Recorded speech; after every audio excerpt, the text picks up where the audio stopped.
Olá, muito boa noite a todos. Estamos para iniciar na sequência, dentro de alguns minutos, mais uma parte do tema reencarnação. Dessa vez vamos falar sobre citações bíblicas. Na semana passada, muitos de vocês acompanharam conosco, nós apresentamos duas reencarnações, dois casos verídicos de reencarnação, e mostramos as bases da reencarnação apresentada no Livro dos Espíritos. Desta feita, vamos falar das citações bíblicas que corroboram, que comprovam a reencarnação. Vamos procurar esmiuçar um pouco as citações, localizando ela na época e considerando a situação real do povo, na época que Jesus estava aqui, dos hebreus, que é a de 2000 anos atrás, né? Então, isso é importante considerar. Por enquanto, estamos batendo um papo. A explanação, propriamente dita, vai ser dentro de alguns minutos. Enquanto isso, nós vamos esperar nossos companheiros lá do Herculano entrar. Já estou vendo aqui a Sueli. Sueli, é sempre bom contar com você. Seja bem-vinda, viu? E vamos aguardar os outros companheiros entrar, os internautas, né? Quem quiser aprofundar um pouco nesse tema, nós estamos aqui para levar a informação que achamos muito importante. Muitas crenças, às vezes, não querem saber da encarnação. Não diga que precisa aceitar, mas é bom trabalhar, e como nós dizemos das outras vezes, as civilizações mais antigas são reencarnacionistas, né? Até hoje eu vi uma citação aqui de um caso de reencarnação que foi considerado uma prova de reencarnação, da garota que com 4 anos dizia que o nome dela não era aquele, era outro nome lá na Índia, e insistiu tanto até que levaram ela, que ela falou que era casada com um certo senhor, que teve um filho e tal, e levaram ela para lá, e ela comprovou tudo, não teve como desmentir, porque ela lembrava do nome do marido, do nome dos filhos, das situações que eles viveram. Então, tem muitos casos, e nós pedimos apenas que o pessoal alerte para isso, né? Conheçam que entendemos que trabalhar com a ideia da reencarnação faz toda a diferença na nossa existência, né? A gente vê muito a mídia voltada para o imediatismo, e às vezes os filósofos trabalhando na felicidade atual, ótimo, muito bem colocado tudo, mas a gente tem que colocar um pouco além. Opa, nós podemos observar que estão entrando outros amigos nossos aqui, o Silvio e a Eliana, sempre presente, né? A Lucimara, olá, Lu. A Eliana D'Ambrosio, que bom, né? Vocês vão gostar, hein? Fique conosco aí.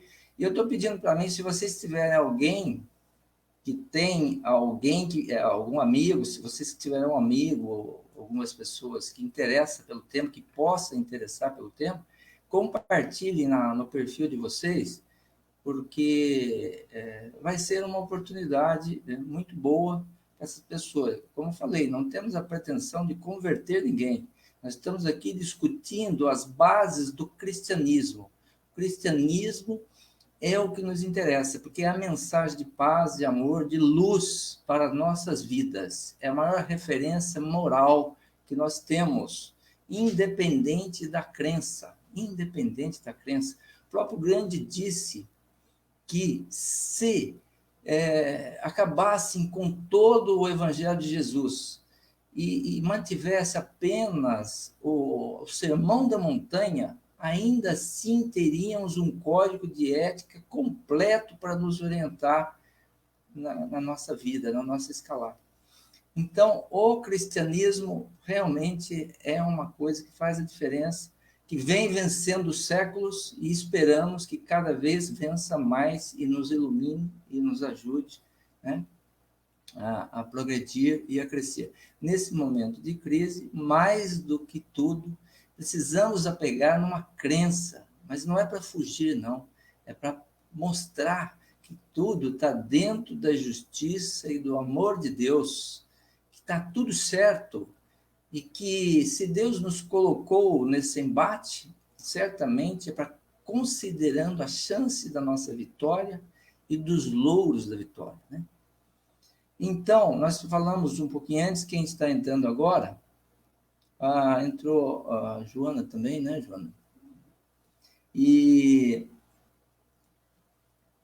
nós estamos apenas dando uma aquecida aqui, e em 1 minuto nós vamos começar a nossa palestra propriamente dita, tá? Então, nós vamos fazer citações do Evangelho e vamos dar uma esmiuçada para ver coisas, para perceber coisas que, normalmente, numa leitura rápida, nós não percebemos, tá? Eu acho que é bastante interessante. Eu convido a vir conosco, se vocês quiserem compartilhar, como eu falei na página de vocês, do Facebook, fiquem à vontade, porque muita gente, às vezes, está esperando uma informação para poder completar o seu aprendizado, fechar aquele ciclo de conhecimento, né, e tomar uma decisão, tá? Me parece que o áudio aí tá bom, né? Ninguém falou nada, tá tudo bem para todos aí, né? Ótimo. Então, muito bem. Nós estamos, então, para iniciar.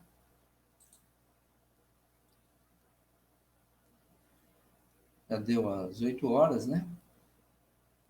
Então, vamos lá.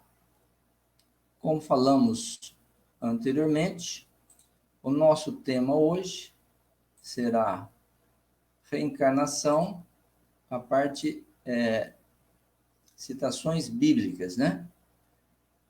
Isso nós estamos fazendo pelo CE, Centro Espírita José Herculano Pires.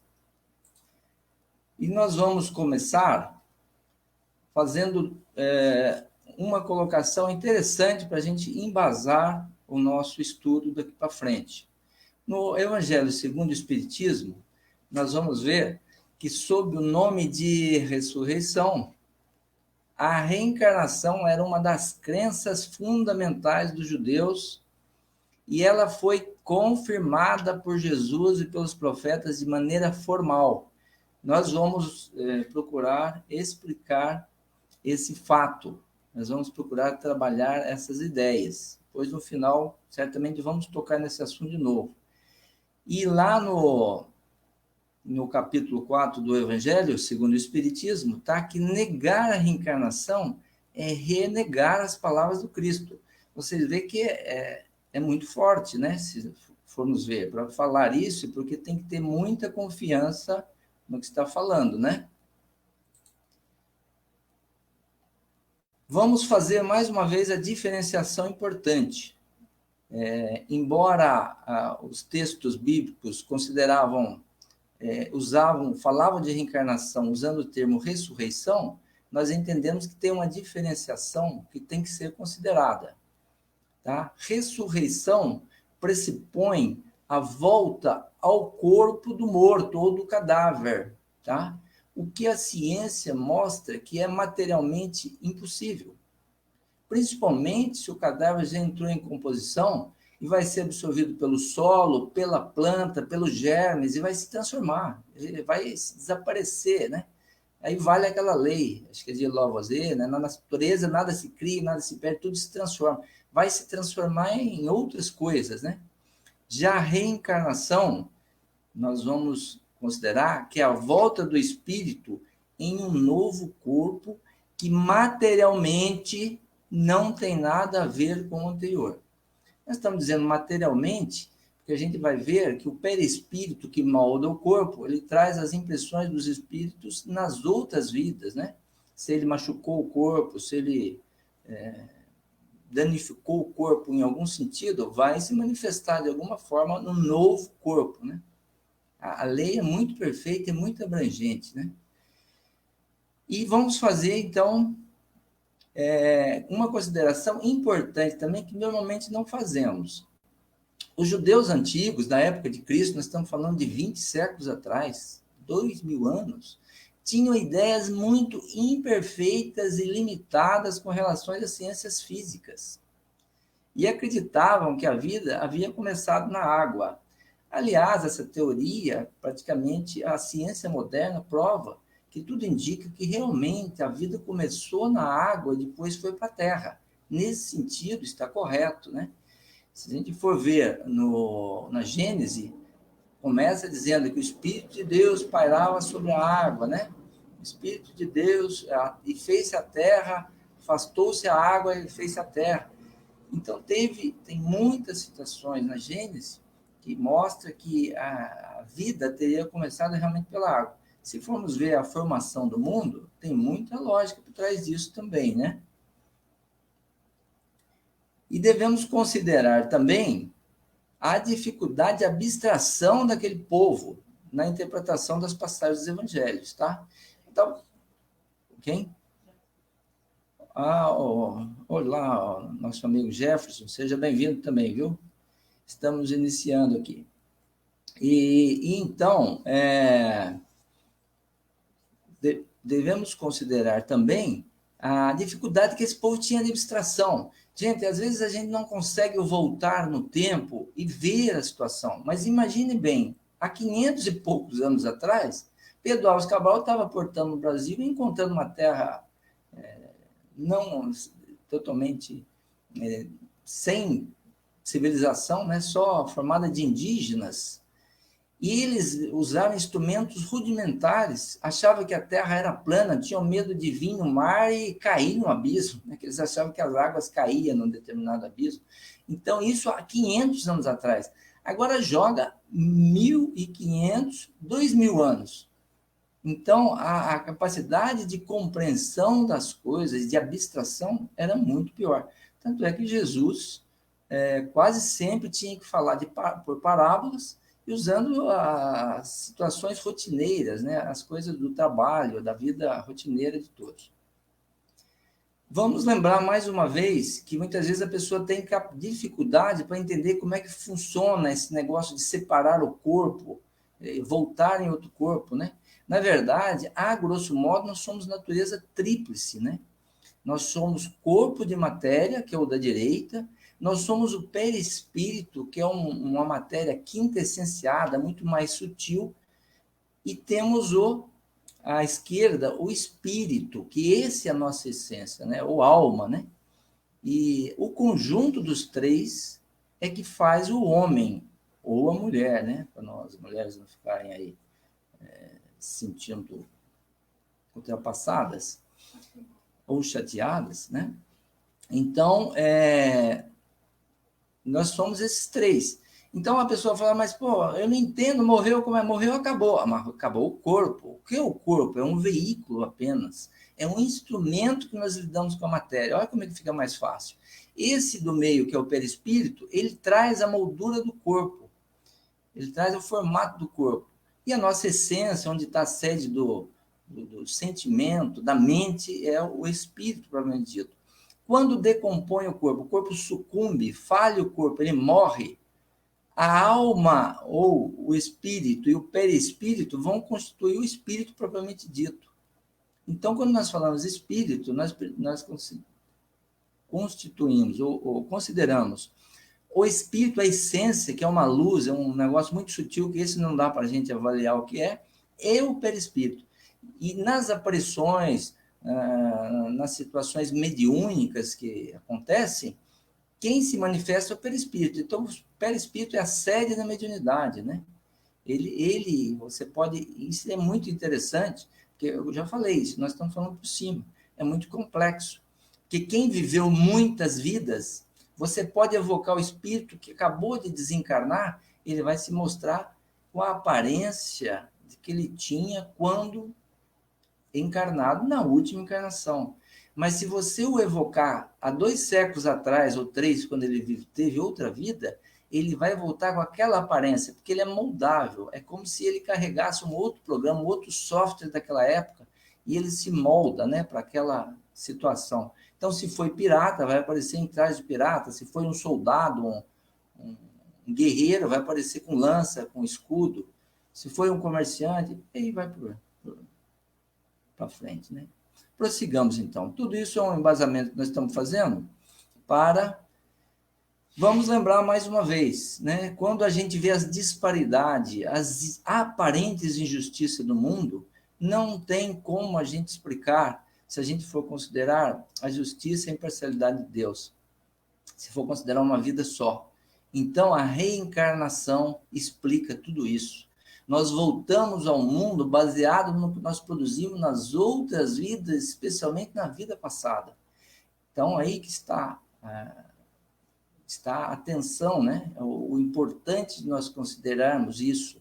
Se nós consideramos que nós vivemos últimas vidas, nós vamos nos preocupar com o dia de amanhã, que Jesus falou que o reino dele, não, por enquanto, não é desse mundo, que as coisas iam acontecer na vida futura. Então, devemos trabalhar bem para voltarmos bem, né? Ai daqueles que, infelizmente, enveredam pelo crime, né? Pela violência, eles vão voltar pagando aquilo, com certeza. Porque aí a justiça se aplica. Não é mais a justiça falha dos homens, aí é a justiça de Deus. Ok, Joana? Agora, pessoal, nós vamos entrar, e eu queria dizer que nesse assunto das citações propriamente dita, quem quiser aprofundar um pouquinho mais, eu recomendo que procure o Evangelho segundo o Espiritismo, capítulo 4, que fala: ninguém pode ver o reino de Deus se não nascer de novo. Está muito bem explicado. Está logo no começo do Evangelho segundo o Espiritismo, no capítulo 4, porque Kardec foi colocando as coisas de acordo com a importância que ele via no momento, né? E realmente é um item importante. O Evangelho segundo o Espiritismo é um dos melhores livros que traz a moral de Jesus pura e tira todos os entraves, alegorias das parábolas e mostra a verdade nua e crua. Recomendo, obra sempre barata, de valor, tá? De muito poder, de auxílio para nós. Bem, aqui para introduzir a primeira citação bíblica, eu vou fazer uma consideração com vocês. Imagina eu, José, eu tenha um grupo que faz trabalhos aqui, um grupo de engenheiros e eletricistas que faz trabalho em Jundiaí e em toda a região há vários anos. Então já é conhecido do público, a gente é conhecido também porque lida muito com o povo, com os clientes. E aí, um belo dia, eu reúno todos os 10 funcionários que eu tenho lá e chego para eles, sério, né? Pessoal, por favor, quero fazer uma pesquisa aqui. Que dizem aqui os homens de Jundiaí, para vocês, Jundiaí região, com relação à minha família de origem? Porque certamente o pessoal já me conheceria e sabe, quem não me conheceu, vai me conhecer agora, que eu sou aqui do sul de Minas, sou mineirinho, né? Da cidade aqui do sul de Minas. Então, a maioria deveria saber. E aí, alguns dos funcionários lá se manifestam e falam assim: ó, Vec, ó José, uns dizem que o senhor é da parte da família da rainha Elizabeth. Outros, da Inglaterra, né?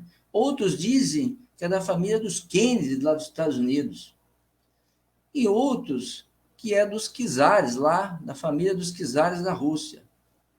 Aí, eu com a liberdade que tenho, com a cara séria, eu ia fazer uma cara de espanto, vocês não acham? Eu ia falar assim: vocês estão malucos? Vocês estão viajando na maionese? Eu fiz uma pergunta séria, vocês não estão me levando a sério? Então, o que eu quero mostrar para vocês? Para uma colocação descabida, nós temos que mostrar a nossa perplexidade e combater esse exagero, essa coisa errada, né? Então, com essa ideia, nós vamos partir para a primeira citação bíblica aqui, que é essa daqui, ó. Então, eu coloquei em vermelho aqui, esse material depois vai ficar gravado em vídeo, tá, de uma forma didática. Quem quiser depois estudar, o vídeo fica disponibilizado ou na minha página, no meu perfil, ou no Centro Espírita José Herculano Pires, na página no Facebook. Então, eu coloquei em vermelho para lembrar as diversas situações. Rapidamente lembrando, quando Jesus estava para vir, naquele momento histórico, aquele momento ímpar da nossa história do mundo, ele foi precedido por João Batista, que é chamado o precursor, e veio dizer: arrependam-se, né? Convocando o pessoal a arrepender, porque estava próximo ao reino dos céus. E batizava o pessoal na água para livrar as pessoas do pecado e começar uma nova fase, né? Preparando o caminho para onde o Cristo ia colocar o seu evangelho de luz. Então, nesse caso, em Mateus 16, 13, de capítulo 13 a 17, nós vamos considerar que João Batista já havia sido decapitado. Que depois, também que vocês talvez lembrem, Herodes, né? Ele, a pedido da filha da sua mulher, que era Herodíades, decapitou João Batista, que era um profeta da época, né? Porque o João Batista estava pegando no pé dele, da Herodias, que eles o Herodes tinha roubado a mulher do irmão, né? Então é mais ou menos isso. E ela acabou pedindo a cabeça dele, através da filha, e ele decapitou João no cárcere. Em Mateus, diz assim: e veio Jesus para os lados de Cesareia de Filipe, e interrogou seus discípulos, dizendo, Jesus perguntando, quem dizem os homens que é o Filho do Homem? O Filho do Homem era Jesus. Filho do Homem, ele se dizia Filho do Homem, Jesus, né? E eles responderam, olha bem, uns dizem que é João Batista, mas outros que é Elias, e outros que Jeremias ou algum dos profetas. Nesse momento, se Jesus tivesse achado estranho, achado que eles tinham viajado na maionese, ou, voltando na época, viajando, sei lá, na manteiga de camelo, devia ter naquela época, Jesus teria falado, peraí, vocês estão malucos? Nós estamos falando sério. O que é esse negócio de reencarnação? Né? Como que eu posso ser um que já viveu há vários séculos atrás? Mas não. O que ele falou? Ele disse assim, e vós, quem dizeis que eu sou? E aí eu interrompi, mas aí Pedro teria dito, você é o Cristo, filho do Deus vivo, papapá. E ele falou, não foi você que disse, foi o Espírito do meu Pai, papapá, e encerrou por isso.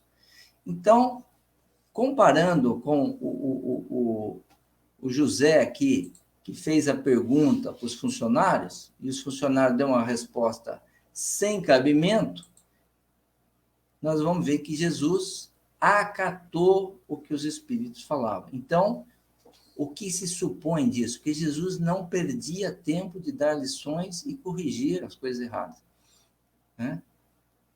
Deixar lições positivas. Então, o que se entende nesse momento? Entende que ele aceitou normal ter comparado ele, ou ter achado que ele era a reencarnação de um profeta, ou do Elias, ou do próprio João Batista, que tinha acabado de ser decapitado. Então, prossigamos. Ainda sobre esse assunto, nós vamos agora para o lado de Herodes, que foi aquele que decapitou João Batista. E eu também coloquei em vermelho em cima, ó, João Batista já havia sido decapitado lá na prisão pelo próprio Herodes, que está aí. Tá? A cabecinha dele está aí, ó, na fotografia de baixo. Está até bonitinho, por isso que eu coloquei, né? E está lá no Marcos e Lucas, ó, dois evangelistas falando sobre o mesmo assunto. E chegou a Herodes, o tetrarca. O tetrarca era o chefe de uma tetrarquia que tinha lá, né? Era o rei, lá, o monarca daquela tetrarquia. Notícia de tudo que Jesus obrava, que Jesus fazia. E ficou como que suspenso, porque diziam uns, é o João que ressurgiu dos mortos. Outros diziam, é Elias que apareceu. E outros, é um dos antigos profetas que ressuscitou. Isso na corte, os que estavam em volta ali do Herodes, que admirava João, né? Como eu falei, ele admirava João. João era um profeta. Ele só fez aquilo que ele tinha prometido, dar de presente lá uma coisa para a filha da mulher lá, né? Então disse Herodes, eu mandei degolar a João. Quem é, pois, esse de quem ouço semelhantes coisas? Ele falou, mas eu mandei matar João. Se fosse João, né? E aí buscava a ocasião de o ver. Herodes ficou realmente impressionado, porque ele achou que as obras que Jesus fazia eram maiores ainda do que João já fazia, né? João Batista. Após a transfiguração, essa é outra passagem pessoal, muito interessante, né? É muito bonita. E Jesus, então, chama os discípulos, e 3 discípulos, né? Ele chamou Pedro, Tiago e João, e os levou no alto de um monte, e chegando lá, Jesus se transfigura. Diz que o seu rosto parecia um sol, as suas vestes pareciam feitos de luz, né? E aí, eles viram do lado de Jesus, olha só, Moisés e Elias. Eles ficaram maravilhados, Pedro, né? Senhor, quer que eu construa 3 tabernáculos, um para o Senhor, um para Moisés, um para Elias? E aí, Jesus falou, calma, não fale para ninguém até que eu ressuscite dos mortos, né? O Senhor foi isso. E aqui está em Mateus 17, Marcos, olha aí. E os discípulos, depois, descendo do monte, perguntaram a Jesus, dizendo, pois por que dizem os escribas, que eram os instrutores lá da lei, né? Que importa vir Elias primeiro? Mas ele, Jesus, respondendo, lhes disse, Elias certamente há de vir e restabelecerá todas as coisas. Digo-vos, porém, que Elias já veio e eles não o conheceram, antes fizeram tudo quanto quiseram. Assim também o Filho do Homem há de padecer nas suas mãos, né? E aí está lá, pessoal, em todas as traduções que a gente conhece. Então, compreenderam os discípulos que de João Batista é que Jesus lhes falava. Ou seja, está mais claro do que nunca que Jesus falou. Eles perguntaram, é verdade que Elias deveria vir? Ele falou, deveria, e na verdade já veio, e fizeram tudo o que quiseram com o coitado, ou seja, decapitaram a cabeça dele, né? E aí, os discípulos, está escrito lá, entenderam que o Elias que estava falando era o João Batista. Então está muito claro. Agora, nós vamos transcender um pouco o que está aqui, né? Nós vamos transcender. Se Elias foi um discípulo, eu tive pesquisando aqui, ele viveu, ele foi um profeta, Elias. Ele viveu cerca de 900 anos antes de Cristo, tá?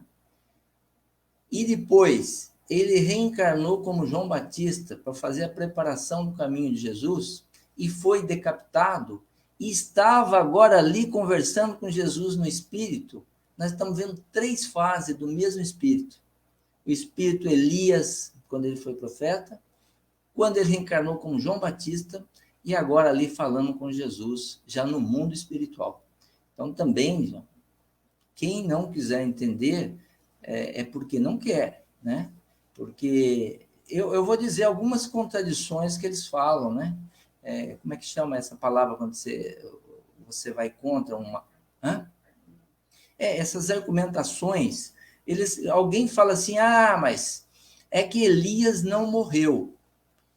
Aí o pessoal fala, tá, ele não morreu, então ele voltou como João Batista. Agora eu vou perguntar para vocês, porque o Elias, depois acho que já apareceu ali atrás, ele foi arrebatado num carro de fogo, né? Tem essa passagem muito interessante, que ele foi arrebatado num carro de fogo. Tá bom, então suponhamos que ele não morreu lá na época que ele viveu há 900 anos atrás da vinda do Cristo. Agora eu pergunto, onde que ele ficou escondido para entrar no corpo do João Batista aqui quando ele nasceu? Será que ele ficou em alguma caverna? Ou ele ficou no mundo espiritual? Não tem lógica pensar que não morreu, né? Então, é muito mais fácil entender que ele foi e depois voltou no outro corpo, sendo o mesmo espírito, né? Prossigamos.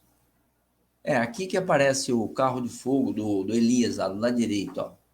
Vai continuar falando disso. Agora, essa passagem aqui é de Mateus, pois está aí as citações, o capítulo, o versículo, pode pesquisar se quiser, né?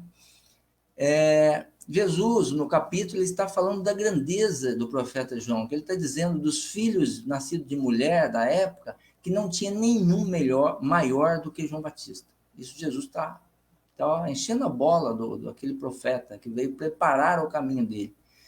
E ele estava ainda encarnado nessa situação. Está aí em vermelho, né? Para quem quiser acompanhar. Então, desde os tempos de João Batista, está lá em Mateus, até agora, o reino de Deus é tomado pela força. E os que fazem violência são os que o arrebatam. Porque todos os profetas e a lei, até João, profetizaram. E se vós o quereis bem compreender, ele mesmo é o Elias que há de vir. Olha só, aqui não dá margem para dupla interpretação. Jesus no começo, no final fala, e se vós quereis bem compreender, ele, João Batista, é o Elias que há de vir. Tá? Quem tem ouvido de ouvir, ouça. Evidentemente que Jesus sempre usava essa frase, que é aquela, quem tem capacidade de abstrair, de compreender, né? Ouça. E aqui tem uma citação que passa desapercebido, até eu descobri isso muito recentemente. Quando ele fala, desde os tempos de João Batista até agora, mas João Batista estava vivo. Naquele momento ele estava vivo, ele não tinha sido decapitado ainda. O reino de Deus é tomado pela força. Então, na verdade, ele estava aludindo ao tempo que João Batista era Elias. Que realmente, se a gente for pegar de 900 antes de Cristo para cá, teve muitos profetas e teve muita violência, né? Ele está dizendo aqui que o reino de Deus foi arrebatado pela força. Vocês podem lembrar a conquista da Terra Prometida. Eram guerras em cima de guerras. Lembra do Daniel lá, o conquistador? Aquele que matou o gigante Golias, né? Então, eram sangrentos. Eles dizimavam outros povos para poder ficar com as terras, porque tudo indicava que os outros tinham roubado as terras deles antes de ser preso lá no Egito, né? Então, Jesus alude ao tempo que João Batista era Elias. E aí, desde aquele tempo até agora, porque ele estava vivo, estava na matéria. Então, também é uma passagem aqui muito clara, a questão que João Batista era a reencarnação de Elias e que depois de morto ele ainda conversou com Jesus na transfiguração do Monte Tabor. Bem, agora nós vamos para essa passagem que também é muito interessante, a passagem de Nicodemos. Essa aqui tem muitas informações aqui. Depois vocês podem pesquisar, né? Vai ficar no vídeo. Está lá em Mateus, nós vamos ver no final aqui. E havia um homem, né? Dentre os fariseus, por nome Nicodemos, que era senador. Era um homem importante. E ele veio ter com Jesus à noite. Por quê? Porque Jesus não era bem visto, né, pela corte romana, pelos judeus da religião ortodoxa lá, né? Porque o pessoal tinha receios dele, né, na verdade. E então ele veio e falou: Jesus, mestre, sabemos que é um mestre vindo de Deus, porque somente quem vem de Deus pode fazer os milagres que o Senhor faz. E ele deixou essa mensagem, então, para Nicodemos. Na verdade, te digo que não pode ver o reino de Deus senão aquele que renascer de novo. Olha só. Pode ser mais claro? Então, agora vão ter várias argumentações dizendo que ele não quis dizer isso. Então, nós vamos tentar contra-argumentar também. Vamos prosseguir para o próximo aqui, outro slide. Aí Nicodemos disse: mas como pode um homem nascer já sendo velho? O Nicodemo quis entender, né? Porventura pode o homem, sendo velho, entrar no ventre de sua mãe e nascer outra vez? E aqui nós queremos, antes de continuar, fazer uma colocação. Então, Nicodemos não considerou que iria voltar no mesmo corpo. Ele entendeu que era nascer de novo mesmo. Então, se ele voltasse no ventre da mãe, ele ia nascer de novo, mas no novo corpo. Então, aí fica as dicas para entender que a ressurreição, na verdade, era a palavra usada para reencarnação. Ele captou que seria no outro corpo. Respondeu-lhe Jesus, depois disso, em verdade te digo, que quem não nascer da água e do Espírito não pode entrar no reino de Deus. O que é nascido da carne é carne, e o que é nascido do Espírito é Espírito. E isso está, então, de acordo com o que o Espiritismo coloca, muito bem colocado. O corpo vem do corpo, né? Quando nasce um bebê, o gene lá, o óvulo da mãe com o espermatozoide, os DNAs vão formando o corpo. Então, o corpo vem do corpo do pai e da mãe, mas o espírito não vem do espírito. O espírito tem caminhos que a gente não sabe, que não conhece, e não tem nada a ver com o corpo dos pais. E aí ele disse ainda, então tá lá, o que é nascido da carne é carne, o que é nascido do espírito é espírito. Está no Evangelho, pessoal. Podem todos pesquisarem lá, várias versões de traduções, né? Não te maravilhes de eu te dizer que importa-vos nascer de novo. Olha o que Jesus diz. O Espírito sopra onde quer, e tu ouves a sua voz, mas não sabe de onde ele vem e nem para onde ele vai. Assim é todo aquele que é nascido do Espírito. Nós não sabemos de onde ele vem e não sabemos para onde vai o que nascer em espírito, né? O que vem para a alma daquele corpo que vai renascer. Então perguntou Nicodemos, como se pode fazer isto? E essa resposta é para a gente pensar também, né? Tu és mestre em Israel e não sabes essas coisas? Disse Jesus. Aí ele fala mais alguma coisa e disse assim, se quando eu vos tenho falado das coisas terrenas, ainda assim não me entendes ou não me credes, como crerias se eu falasse das coisas celestiais? Então, realmente, para aquela época era difícil para eles abstraírem, né? Saírem das coisas palpáveis, tangíveis. Então, Jesus tinha que realmente falar em parábolas, porque eles tinham essa dificuldade de perceber. Mas fica claro aqui, aí tem uma outra coisa que é interessante nós comentarmos, né?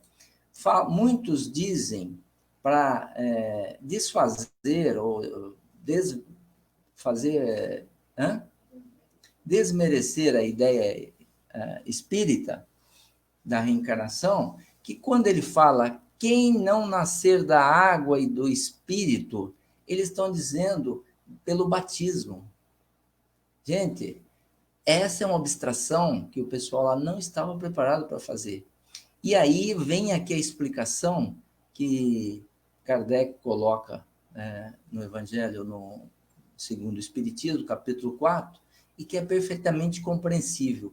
O povo daquela época, o povo antigo, tinha ideias muito limitadas, muito imprecisas das ciências físicas.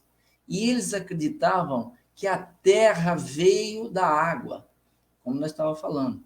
Então, a água é a fonte do ser material.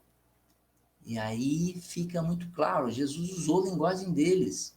Quem não nascer da água, quem não nascer do corpo, e quem não nascer do espírito, quem não nascer da alma, o espírito não verá o reino de Deus. Ou seja, para ver o reino de Deus, nós precisamos evoluir. Para evoluir, nós precisamos várias encarnações. Precisamos nascer, refazer, até que nós aprendamos, melhoramos e progridamos.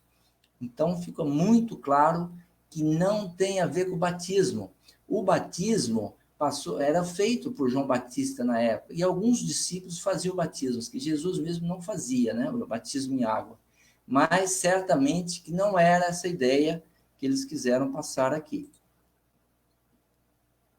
Então, passando a parte de Nicodemos, que nós já vimos, nós vamos para Isaías. Nós estamos aqui mais Isaías e mais outro livro aqui, e nós já vamos também encerrar, tá?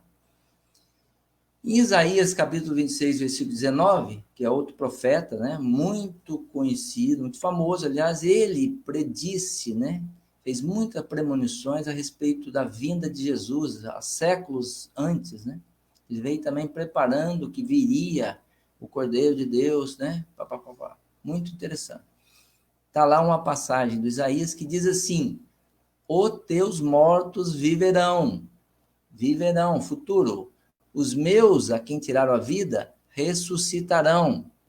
Despertai e cantai louvores, vós os que habitais no pó, porque o orvalho que cai sobre vós é o orvalho de luz, e arruinareis a terra e o reino dos gigantes. Também está aí o endereço, quem puder pesquisar, né, tiver interesse, dá uma olhada. Agora nós vamos aqui, são 3 passagens do livro de Jó. Todo mundo lembra de Jó, né, que foi provado por Deus, tirou a saúde, tirou a família, tirou os bens, e ele não perdeu a fé, né? E Jó, ou Job, que eles colocam, no capítulo 14, tem a passagem segundo 3 traduções. Começa com essa tradução de Sassi, né? Está lá essa passagem. Quando o homem morre uma vez e seu corpo, separado do espírito, é consumido, em que se torna ele? Tendo o homem morrido uma vez, poderia ele reviver de novo? Nesta guerra em que me encontro, todos os dias de minha vida, estou esperando que chegue a minha mutação. Então, essa é a tradução de Sassi. Nós vamos ver mais 2 outras sobre essa mesma passagem. Agora é a mesma passagem, tradução protestante de Oscar Wilde. Diz lá: quando o homem morre, perde toda a sua força e expira. Depois, onde está ele? Se o homem morre, tornará a viver? Esperarei todos os dias de meu combate até que chegue a minha transformação. Aqui ó, eu coloquei um erro aqui, né? Mas será que essa minha transformação poderia ser traduzida por minha reencarnação? E esta aqui é mais interessante, que é a versão da igreja grega, né? Quando o homem está morto, vive sempre. Findando-se os dias da minha existência terrestre, esperarei, porque a ela voltarei novamente. Olha que interessante. Aqui, primeiro, quando o homem está morto, vive sempre. Quer dizer, então ele morreu o corpo, mas ele vive sempre, está vivo ainda.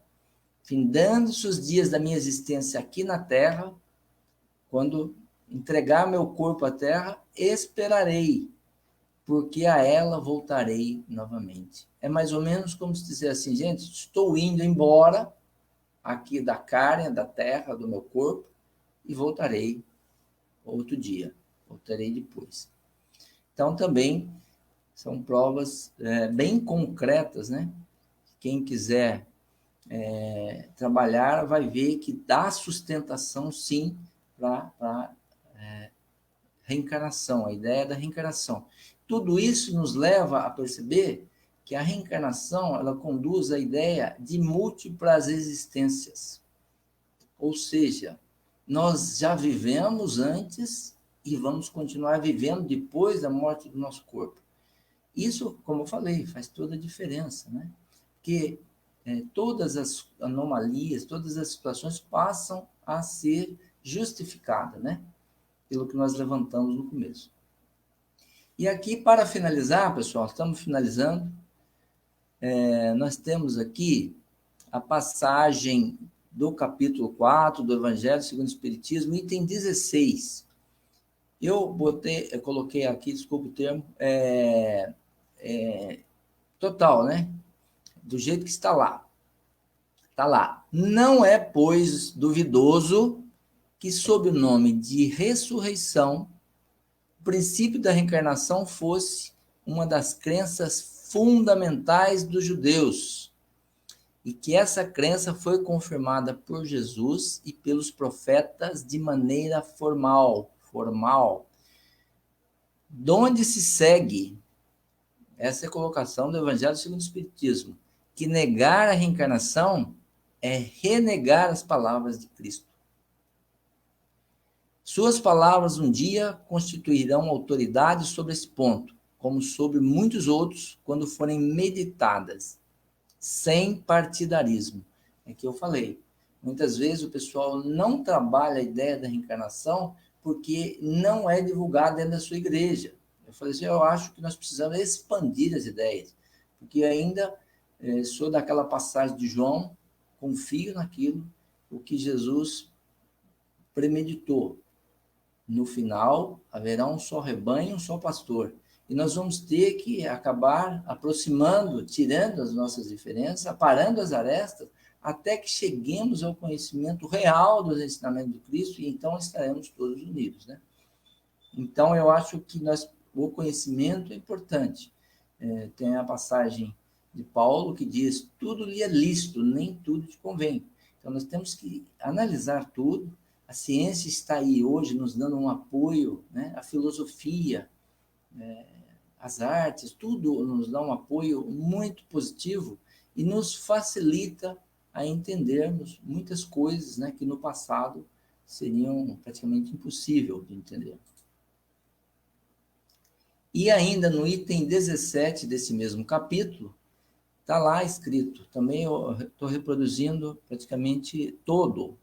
Somente a reencarnação pode dizer ao homem de onde ele vem, para onde ele vai, por que se encontra na Terra, e ainda justificar todas as anomalias e todas as injustiças aparentes da vida.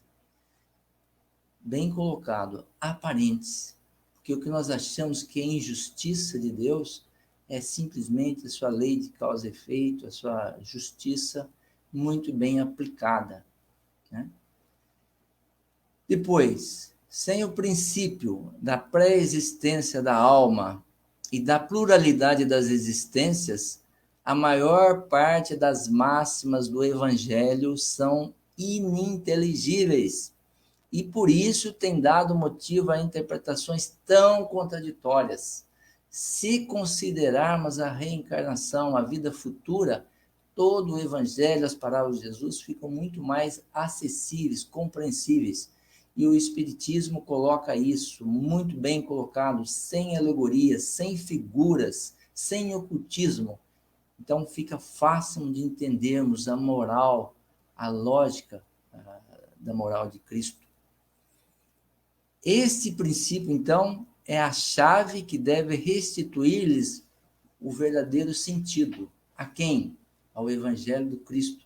A voltar ao Evangelho redivivo, o Evangelho de acordo com o que Cristo deixou, mas como exemplo, porque foram as traduções, foram os interesses que desviaram e muitas vezes mudaram o seu entendimento, certo?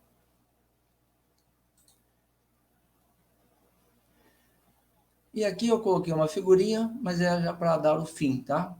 E coincidiu de vir com essa base da filosofia de Allan Kardec, nascer, morrer, renascer ainda e progredir sempre. Tal é a lei. Allan Kardec, e tal é a justiça de Deus. É aí que ela vai aparecer. Bem, pessoal, é isso que nós tínhamos para dizer.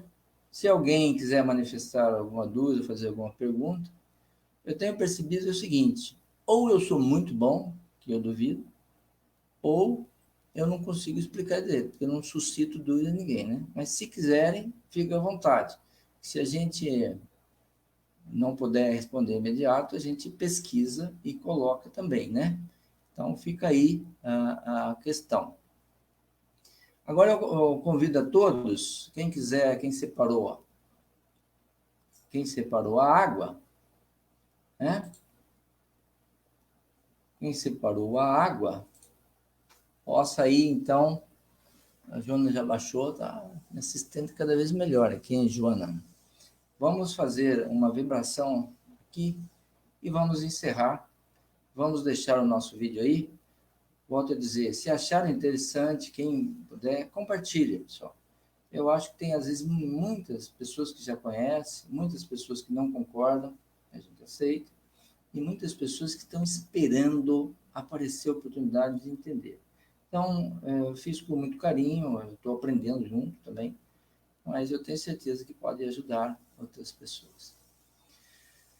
Então, vamos lá, se vocês quiserem tranquilizar um pouco o ambiente, vamos levar o pensamento em Deus, em Jesus, e agradecer, Senhor, pela dádiva da vida, por essa oportunidade bendita que nos tem dado, por essa encarnação que estamos aqui, Senhor.